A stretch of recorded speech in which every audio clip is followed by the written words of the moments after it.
Hi guys, welcome to the channel. और आज हम लोग बात करेंगे कि जो शेयर मार्केट होती है उस सब का असर हमारे जीवन पे और हमारे जो आने वाले बच्चे हैं या फिर हमारे वाले लाइफ जो आगे आने वाली है उस पर शेयर मार्केट का क्या इम्पैक्ट रहता है, उस सब चीज़ों को आज डिस्कस करेंगे। तो सबसे पहले समझते हैं कि शेयर मार्केट में क्या होता है। तो शेयर मार्केट में अगर इंडिया में देखा जाए तो दो ही मार्केट है जहाँ पर शेयर का लेन देन किया जाता है, यानी कि बाई और सेल किया जाता है। तो उसमें से पहला है एनएसई और दूसरा है बीएसई।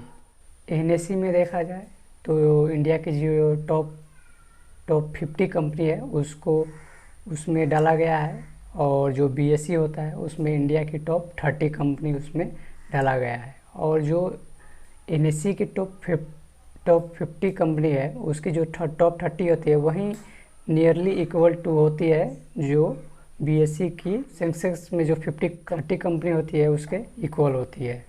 अगर एनएसई में देखा जाए तो निफ्टी आता है और बीएसई में देखा जाए तो सेंसेक्स आता है।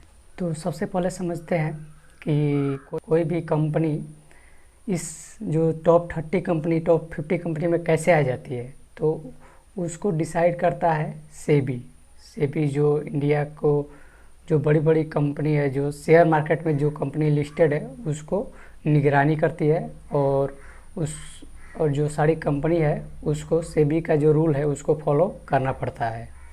तो जो कंपनी है जो टॉप 30 टॉप 50 कंपनी में अपना स्थान बनाना चाहती है तो उसके लिए ज़रूरी है कि जो सेबी का रूल है कि इतना कैपिटल होना चाहिए किसी भी कंपनी का।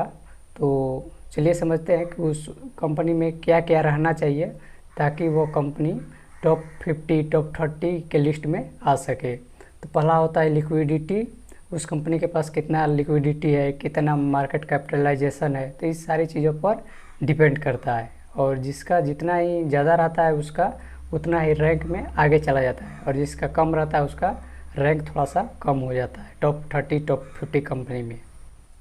और ये भी देखना ज़रूरी है कि किसी कंपनी को अगर टॉप 30 टॉप 50 कंपनी में आना है तो उस जो कंपनी है वहाँ का सेलिंग कैसा चल रहा है, उसका इनकम कैसा है, उसका वेल्थ गेन कैसा है। तो ये सारी चीज़ों पर डिपेंड करता है। अगर देखा जाए तो जो एनएसई का जो निफ्टी है और जो बीएसई का सेंसेक्स है ये काफ़ी हद तक इकोनॉमी को रिप्रेजेंट करता है। अगर ये दोनों अपने पीक पर है तो उस समय ये इंडिकेशन है कि जो मार्केट है और महंगाई है वो ज़्यादा है। अगर वो काफ़ी लो है यानी कि अगर जो मार्केट है वो डाउन है तो इसका मतलब कि ये है वो महंगाई थोड़ा सा डाउन है। हम लोग जानते हैं, और जो सेंसेक्स होता है जो निफ्टी होता है इसमें जो टॉप 30 कंपनी होती है वो दोनों कॉमन ही रहती है। तो इसलिए अगर सेंसेक्स बढ़ा तो निफ्टी भी बढ़ता ही है, ये तय है, ये फिक्स्ड है। निफ्टी और सेंसेक्स को इंडिया का बैरोमीटर माना जाता है, और ये दोनों ऐसा चीज़ है जो इंडिया को इकोनॉमी को रिप्रेजेंट करता है। अगर हिस्ट्री में देखा जाए जो निफ्टी होता है जो सेंसेक्स होता है तो काफ़ी भारी मात्रा में रिटर्न दिया है।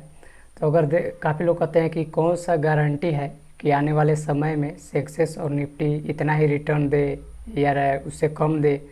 तो अगर देखा जाए तो अगर हम लोग का जो पहले का जनरेशन देखा जाए तो उससे हम लोग का जो जनरेशन है वो काफ़ी एडवांस है, और हम लोग को जो आने वाली जो पीढ़ी है वो भी हम लोगों से एडवांस होगी। तो जब एडवांस होगी तो ज़्यादा चीज़ें कंज्यूम हो गया, ज़्यादा कंज्यूम होगी तो ज़्यादा सेल्स हो गया, ज़्यादा सेल्स होंगे तो किसी कंपनी का प्रॉफिट बढ़ेगा, और प्रॉफिट बढ़ेगा तो किसी कंपनी का शेयर का प्राइस बढ़ेगा, और प्राइस बढ़ेगा तो सेंसेक्स निफ्टी का जो रेंज है वो भी बढ़ेगा, और बढ़ेगा तो इकोनॉमी भी बढ़ेगा, और इससे इंडिया का ग्रोथ बढ़ता चला जाएगा। अगर हम लोग को इन्वेस्टिंग करना है तो दो चीज़ों पर ध्यान रखना है। एक चीज़ कि वो कंपनी कितने सालों से है, और क्या वो कंपनी आने वाले 15-20 सालों तक टिक सकती है या उससे लॉन्ग टर्म के लिए जा सकती है।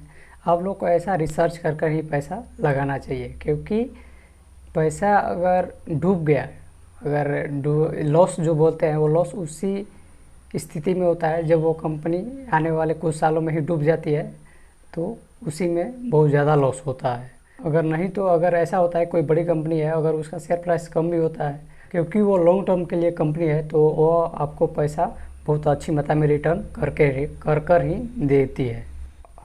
और हम लोग जानते हैं कि किसी कंपनी को पिक करने से पहले, किसी कंपनी के शेयर को खरीदने से पहले 3 चीज़ों पर ध्यान रखना ज़रूरी है: सेल्स, मैनेजमेंट और तीसरा मोनोपोली।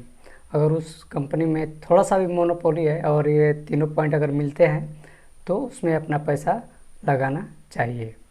और अगर चौथा देखा जाए तो डेप्थ होता है, जो लोन होता है उसको भी कंसीडर करना बहुत ज़रूरी है। तो चलिए मिलते हैं अपने नेक्स्ट पॉइंट में, तब तक के लिए बाय बाय।